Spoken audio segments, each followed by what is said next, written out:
The Ambassador Series is brought to you in part by Prairie Heart Institute,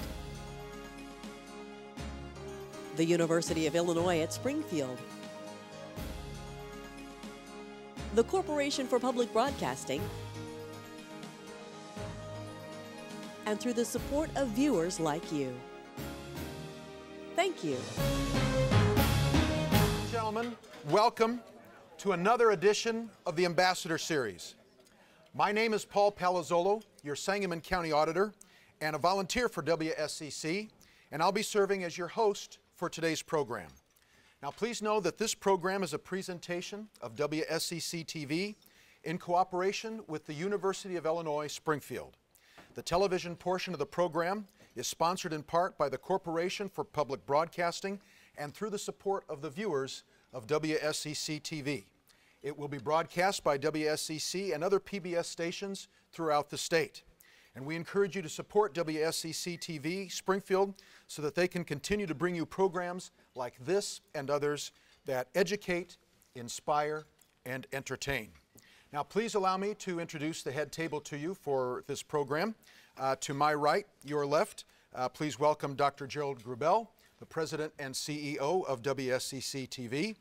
To my left, to my far left and your right, Dr. Susan Cook, the UIS Chancellor and Vice President of the University of Illinois, and along with Dr. Cook at the head table is our honored guest who will be making a presentation to us here shortly. Please know that Ambassador Nguyen Cuong was appointed by President Nguyen Minh Triet as Ambassador Extraordinary of the Socialist Republic of Vietnam to the United States of America in early 2011. He has also been accredited to the title of Senior Ambassador, the highest rank for a Vietnamese career diplomat. He presented his credentials to President Barack Obama in July of 2011.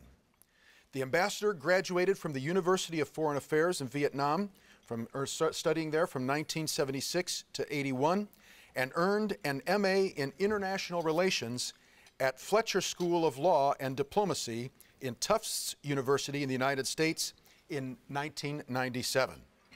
He also conducted studies on public administration at the Maxwell School of Public Administration at Syracuse University in 1998. He also participated in the Vietnam Executive Leadership Program at the Kennedy School of Government at Harvard in 2009. The ambassador is married and has 2 grown children. Please give a warm welcome to His Excellency, Ambassador Nguyen Cuong. Ambassador. Thank you. Welcome, sir. Thank you.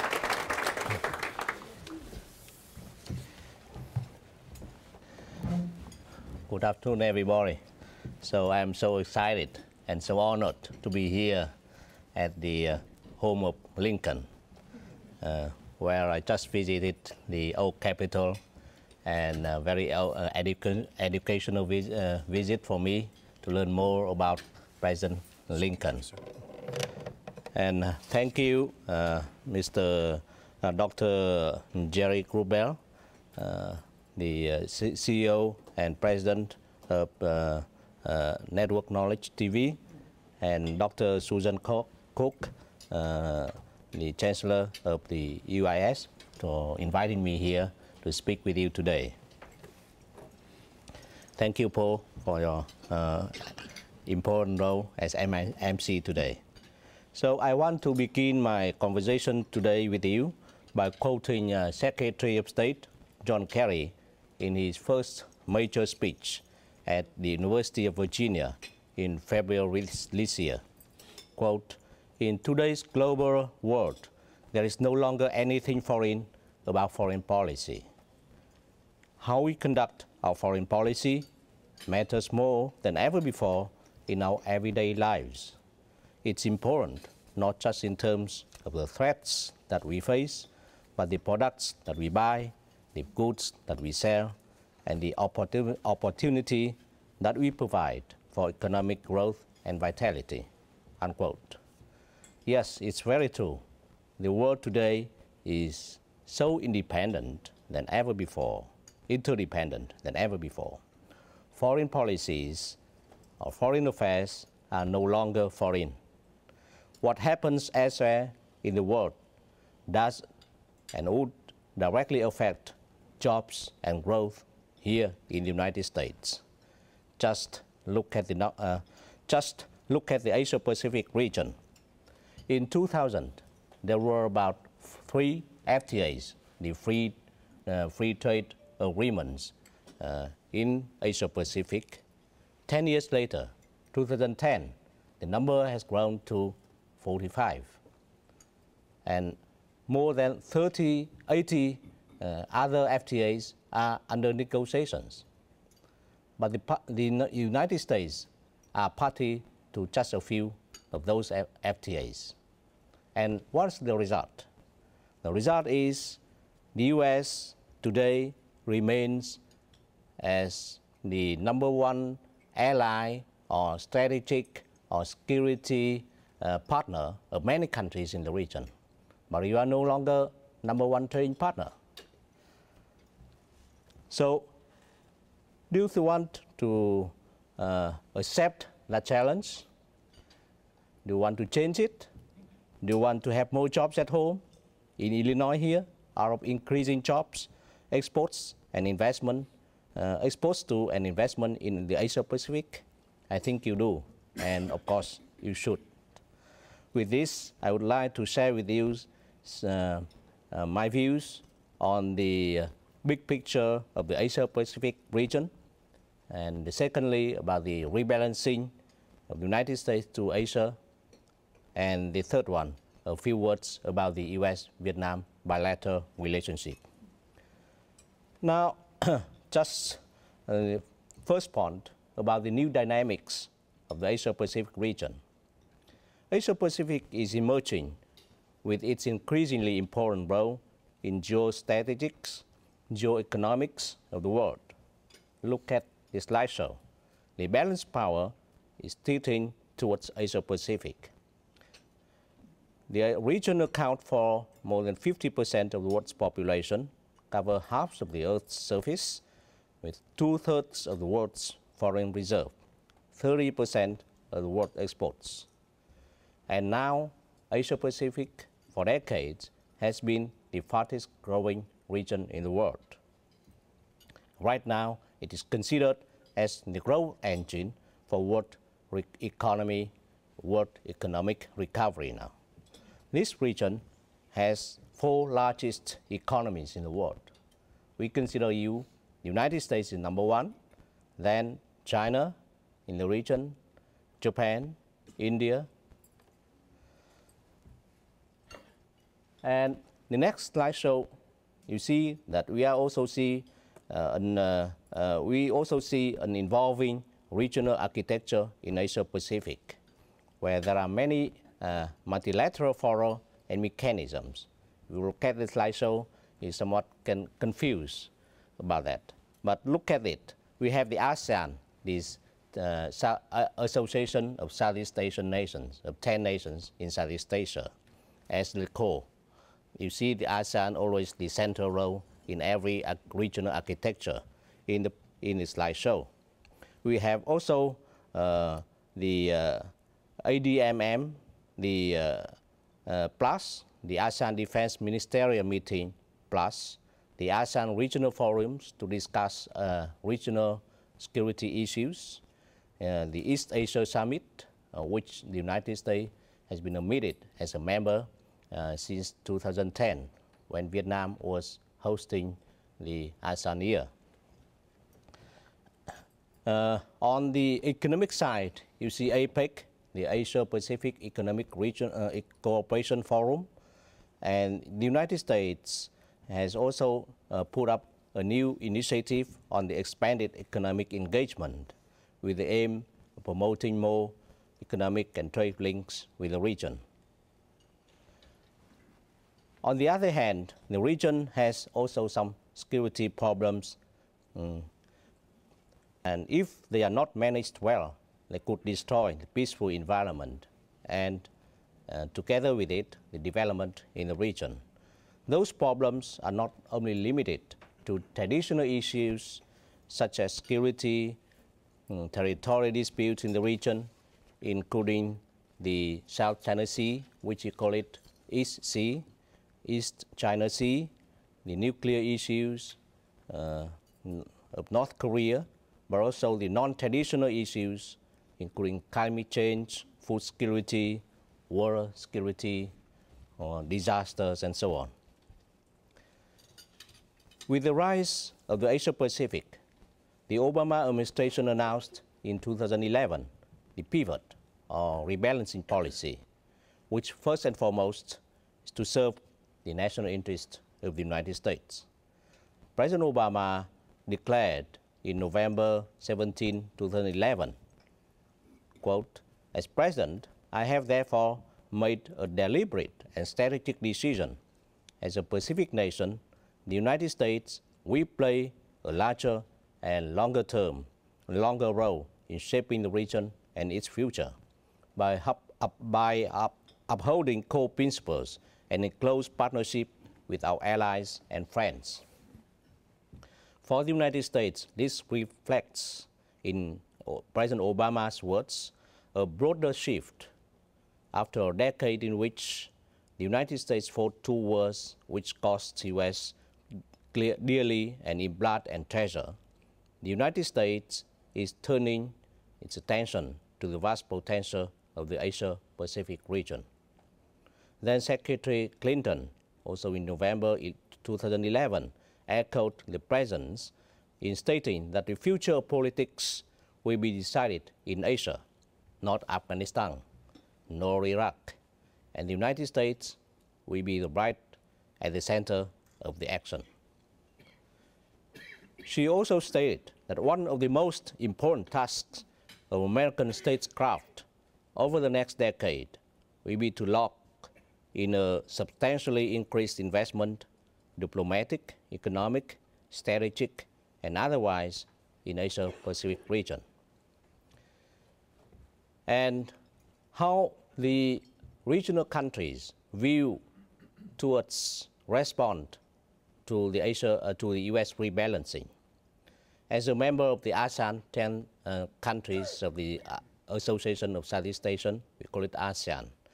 As a member of ASEAN, we see a lot of positive elements of the rebalancing policy. As you all know, ASEAN has two overarching priorities. First is promote the integration of ASEAN among ASEAN countries ourselves. And by that, ASEAN is committed to building ASEAN community by 2015, so in 2 years' time. The second overarching priority for ASEAN is to reach out to other countries with the centrality role of ASEAN assured. So it's the interest of the ASEAN to welcome the commitment and engagement by countries, especially from big powers outside the region, to regional peace, stability, and prosperity. I myself see several reasons that ASEAN countries, including Vietnam, view positively on U.S. rebalancing. The first reason for me is that U.S. rebalancing could help consolidate the centrality role of ASEAN in the region. ASEAN countries welcome U.S. greater commitment to multilateral diplomacy and its more regular participation to the regional high-level meetings. We also want to see that U.S. deeper engagement in the region would help boost the rules and norms based on international law. Second reason is the U.S. rebalancing is comprehensive. It's not only about military, not only about security, but as the leaders of the United States have mentioned time and again, it's a comprehensive. It's also about economic, trade, investment, science, technology, culture, education, environment, and many other issues, which we think that's the correct way. And in every conversations I have had with the administration, from the White House to the other agencies like State Department, the Department of Defense, I always mention the core of the U.S. rebalancing should be economic and trade and investment engagement. The third reason why we view U.S. rebalancing is positive is that with partisan support, we expect the U.S. rebalancing to sustain for a long time, not a short time. The fourth reason is that the U.S. rebalancing also provides a catalyst for other countries outside the region to increase interaction and cooperation to the region. It's a win-win solution in which all outside countries are competing for peace and stability in Southeast Asia, and all are benefiting also from the region. Fifth reason, last but not least, is that it creates favorable conditions for each ASEAN countries to boost bilateral relations with the United States for the sake of national security, economic development. And the U.S. efforts in enhancing ties with regional allies partners have opened up more rooms for countries in the region to pursue good relations with the United States without sacrificing their relationships with other countries. And of course, apart from the positive aspects, there are also some concerns. The first concern for ASEAN countries is that the U.S. rebalancing might increase the rivalry, confrontation between the United States and China. No country in the region wants to see a confrontation between the U.S. and China. We want to see a better relations between the United States and China. But frankly, we also don't want to see a G2 condominium.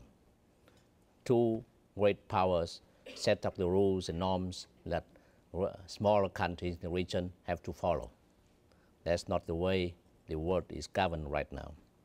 Any ups and downs in relations between U.S. and China are always being watched by small and medium-sized countries in the region.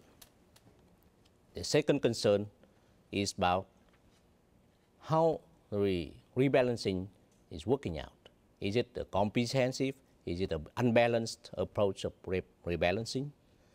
I mentioned unbalanced approach is that we welcome the comprehensive rebalancing, but it should not be confined. It should not be limited on military, on security side only. And as I said earlier, economic, trade, investment areas should be also rebalanced in a sustainable way.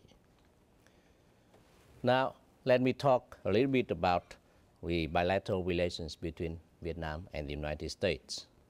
Just a few facts about Vietnam. I've been here as ambassador to the United States for 2 years. I've been traveling about 30 states or so. And so whenever I go, people know about Vietnam, at least about the Vietnam War, which in Vietnam we call it the US War. But not many knows about New Vietnam. Now Vietnam is a country of 90 million people, 90 million people. 90% of the Vietnamese population is under 60 years of age, 90%. 60% is under 35 years of age. So, and Vietnam, we have already started our economic reforms, the market economy reform since 1986.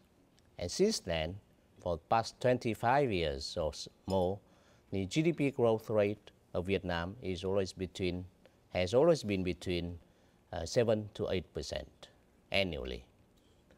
A couple of years recently, the GDP growth rate was somewhat slowed down. 2011, it was around 6%. Last year, it was about 5%, and people started complaining a lot. 5% growth rate, people are not happy. And talking about Vietnam is not only talking about a country of 90 million people, but Vietnam is also a gateway to the ASEAN countries. which, as I mentioned earlier, are building up a ASEAN community by 2015 with a population of 600 million people. And if you look at the previous slideshow on the evolving regional architectures again, you can see that Vietnam is part and parcel of all these regional, social, economic, political, security frameworks, and Vietnam is playing an increasingly visible role as a reliable partner of the international community. Therefore, Vietnam, we think, can and is an important partner of the United States in its rebalancing strategy. Since the United States and Vietnam established diplomatic relations in 1995, the bilateral relations have been developing very, very fast in various areas. On political front, we have high-level meetings. As I recall, President Clinton visited Vietnam in 2000, President Bush visited Vietnam in 2006, and the leaders of Vietnam, President of Vietnam Nguyen Prime Minister Pham Văn Khai and Prime Minister Nguyen now had also made visits to the United States. So high-level meetings have become more and more frequent. The two countries have also established 9 mechanisms of dialogue on different areas aimed at enhancing the mutual understanding and furthering bilateral cooperation. On economic and trade, two-way trade between Vietnam and the United States have reached a record of 25 billion US dollars last year, a 20% increase as compared to 2011, in which US exports 4.3 billion US dollars in its products to Vietnam, an increase of almost 300% in just 5 years. I recalled my meeting with President Obama.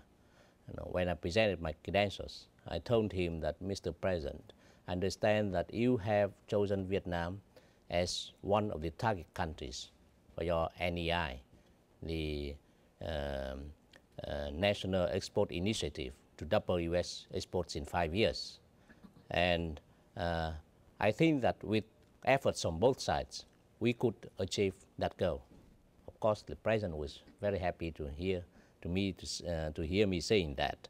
But in 5 years, the U.S. exports to Vietnam have increased almost 300%. And of course, it means job.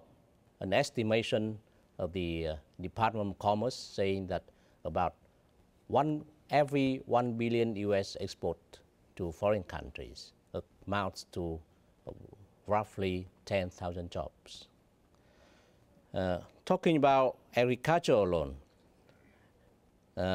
2012, the U.S. farmers and ranchers exported 1.5 billion U.S. dollars worth of agriculture products to Vietnam, which have created 28,000 jobs in the United States. And prospects for further trade, further U.S. exports to Vietnam, and jobs here in the United States, in Illinois, is even greater once the Trans-Pacific Partnership is concluded, the TPP. Vietnam and the United States, together with 10 other countries, are negotiating a very ambitious trading arrangement, which call it the 21st Trading Arrangement, TPP, which the leaders of the 12 countries are committed to finish by end of this year. When I was in the U.S. and whenever I travel out, so U.S. businesses always are making preparations once the TPP is concluded. On education, in 1995, when we normalized relations, there were about less than 800 Vietnamese students in the United States. Now, the number is 16,000. So Vietnam now, we ranked number 1 among all 10 ASEAN countries in sending students to the United States. Number 1. More Vietnamese students to US than Indonesian, than Malaysian, Singaporean, Brunei, or other Southeast Asian nations than students here. And we ranked number 8 among all countries in sending students to the United States. So, now, since I talk about the young generation, young population of Vietnam, 60% is under 35 years of age. So we want to send more and more. So education, especially higher education, is on the very top list of 3 top priorities of the country's strategic socio-economic development strategy up to the year 2020. On defense and security cooperation, we also see positive developments, more exchanges, visits by the defense secretaries of the United States to Vietnam, and also the Minister of Defense of Vietnam to the United States.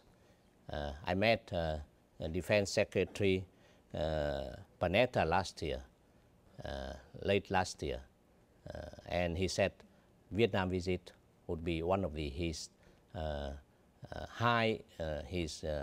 most memorable visit to foreign trips during his time as Secretary of Defense.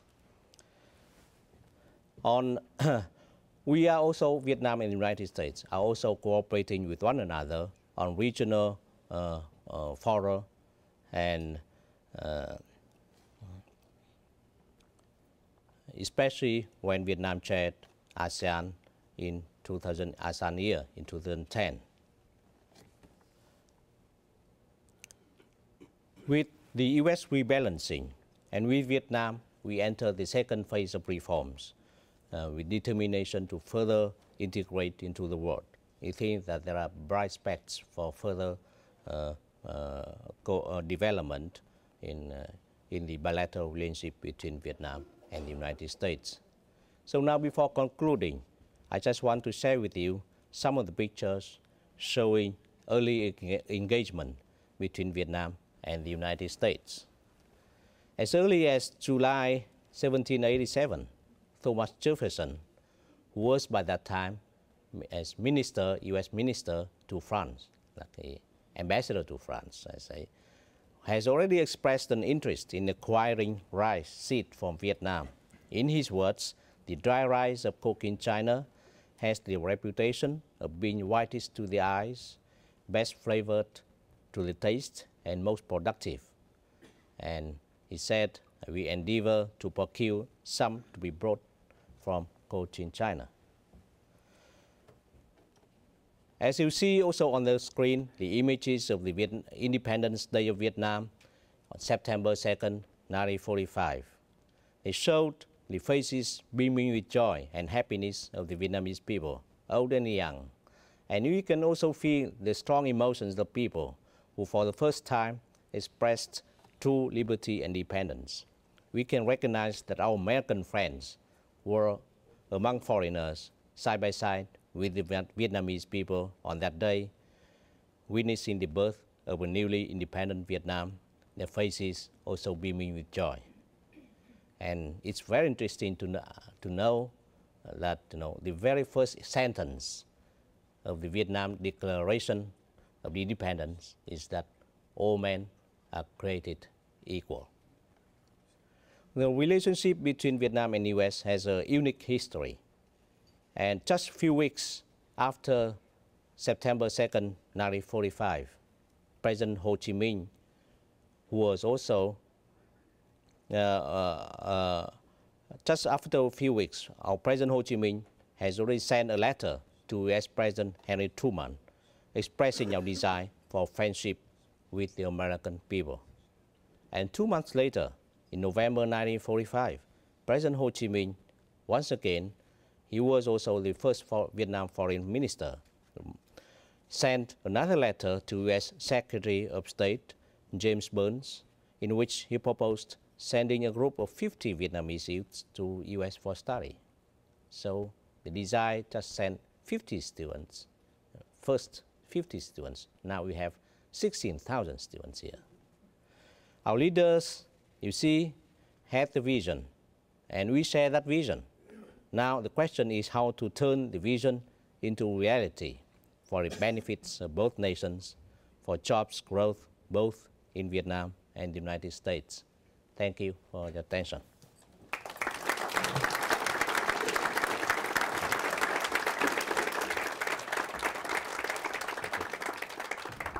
Thank you, Ambassador. We just have some questions from the audience we'd like to present to you. With such a young population, what is the potential for tourism between the United States and Vietnam in both directions, aside from the education aspect that you mentioned in your remarks? Thank you for the question. It's very interesting. And you know, tourism is also one of the top priority for Vietnam in our economic and social development strategy.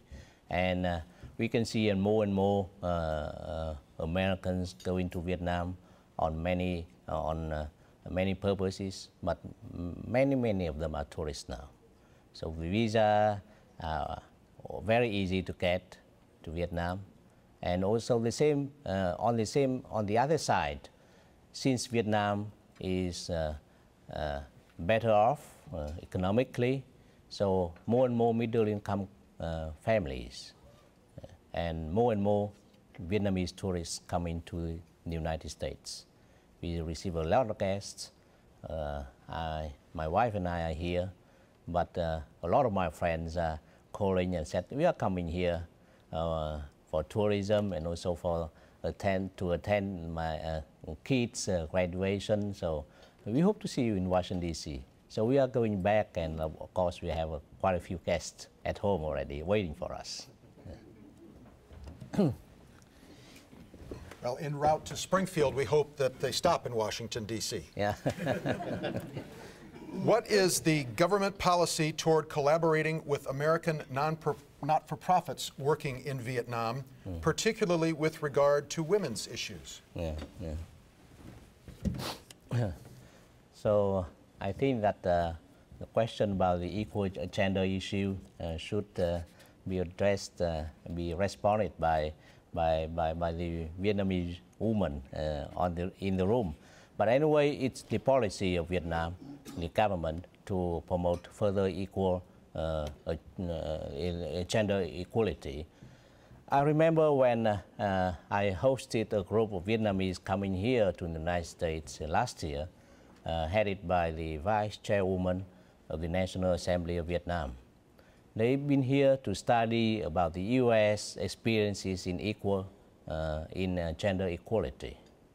So it's very interesting, you know, when we asked, when the Vietnamese Vice Chairman of the National Assembly explained about our policy towards women, like the maternal leave, about 6 months.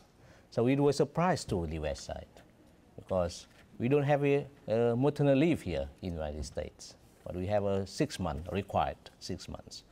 And the same about in the U.S., in the Vietnamese parliament now, we have about 30%. Used to be 30% of women. Now about 26%, and started complaining. And the U.S. side said, oh, we don't have just over 10%. So we can learn from one another about the issue. Of course, there's still a lot of issues that we need to learn from you as well. So the question about with American non-for-profits, any policy? Yeah. So yes. So there are now quite few NGOs from many countries, including the U.S., are now in Vietnam. I don't have the exact number of NGOs, but they are working, they are profiting, and they are contributing a lot to the development of Vietnam, social, economic development, and also about the gender issue as well. My wife also is a representative of an NGO in Vietnam when she was in Vietnam.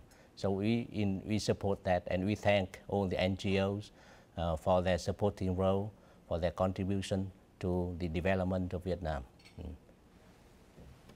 Thank you, Ambassador. Next question, is there a dialogue between Vietnam and the Vietnamese who emigrated here to the United States in the 1970s? Yes.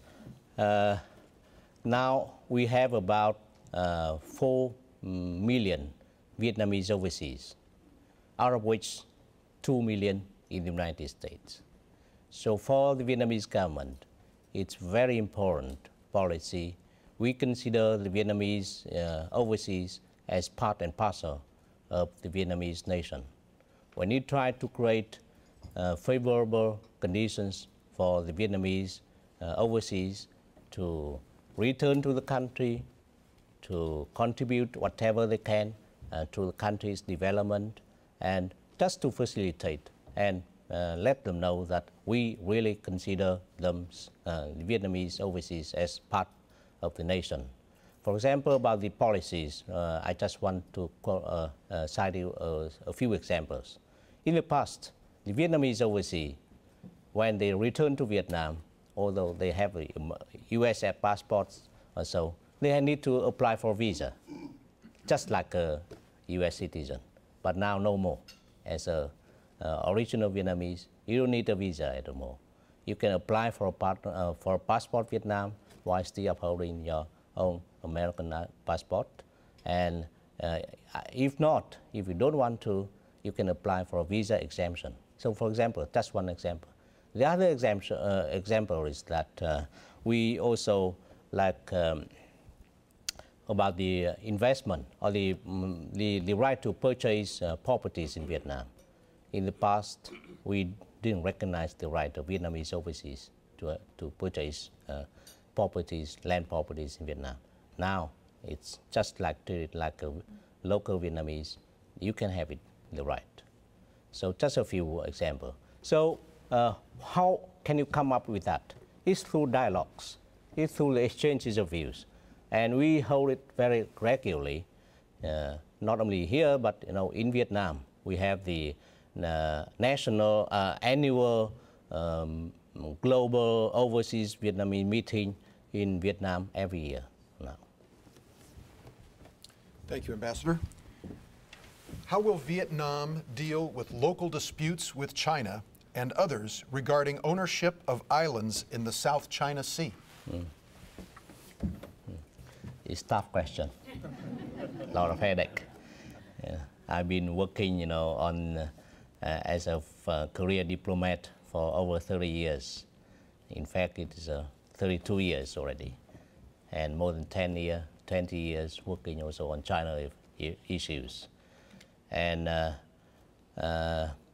yes, talking about the bilateral relationship between Vietnam and China, we say that first, China is a big neighbor of Vietnam.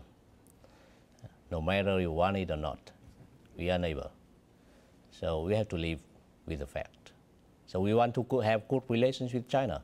It's very logical, it's reasonable. Just like Canada, they want to have good relations with the United States. Mexico, same. And right now we have the strategic partnership with China, frequent exchanges of visits at the highest level.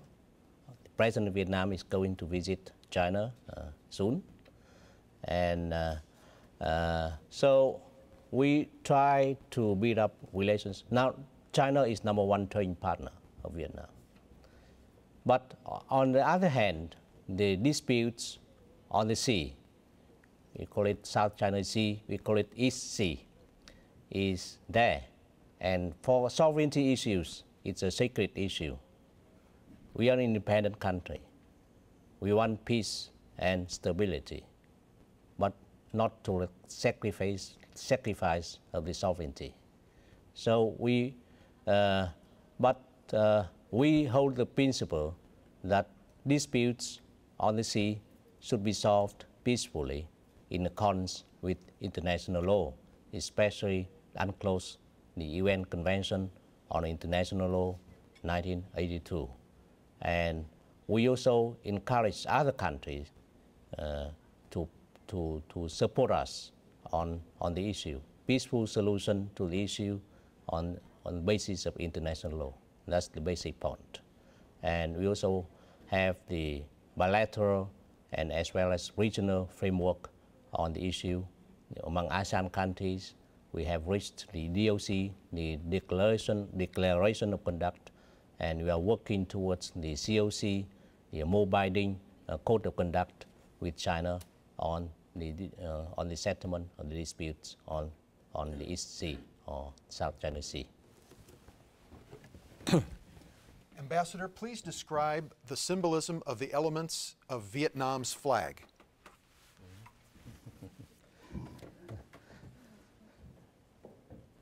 That's a real question for me. You know, you see through the Vietnam is a star here, and you through the red one also through a lot of hard work, a lot of hardships, and also wars through the wars. That's a very short description of the Vietnam flag.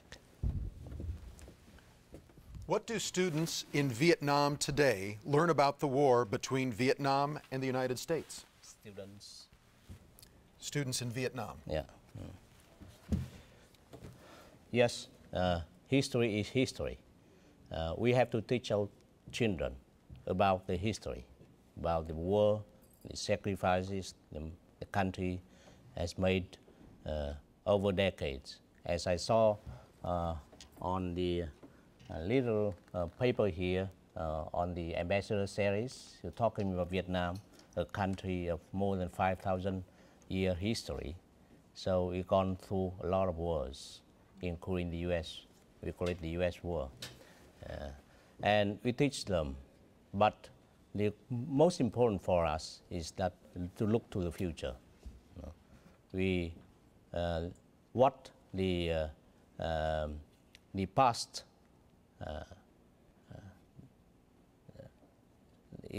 does not. We should not let the past determine the future. The past just precedes the present, but not. We are not be controlled by the past. So we are ready to go forward, put the past behind, and look forward to a brighter future of bilateral relationships between Vietnam and the United States.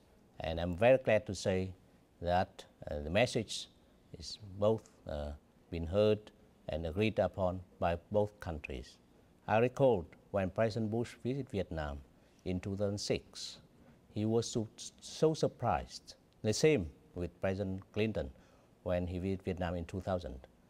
And President Bush and President Clinton were so surprised by the way the Vietnamese people welcoming the U.S. presidents. President Bush said that when the U.S. president's motorcade went on streets, he saw people, the young people, seeing the U.S. president's car and waved their hand, greet him with smiles. He said that he even saw a mother feeding a baby on the balcony, also waving a greeting hand towards the U.S. president. And he dared to scroll down the screen of the armored car to wave it back. And what he said is that came here and realized that the Vietnamese people are more willing to heal the wounds of war than the Americans. And he said when he been back here to the U.S., he would love to tell the Americans about that. Thank you, Ambassador. Please help me with the pronunciation here. Is Weasel coffee from Vietnam really the best coffee in the world? Am I correct in the pronunciation of the brand? Okay. It's. I think that I can't say that it's best or not. It's up to you. Different tastes, you know. And but Vietnamese coffee are good. Few people know that Vietnam is now #2 coffee exporter in the world, just after Brazil, and for some short period of time, on the quantity We even exceeded that exports from Brazil, but few people know that. But we have more and more coffee now exporting, especially we are #1 in Robusta. We'll be looking for that at Starbucks very soon. Let's give another round of applause for our guest, Ambassador Nguyen. Thank you. Thank you. Thank you, sir. Thank you. As always, thank you for watching and thank you for joining us for this edition of the Ambassador Series. We look forward to you joining us for the next edition. Have a good evening.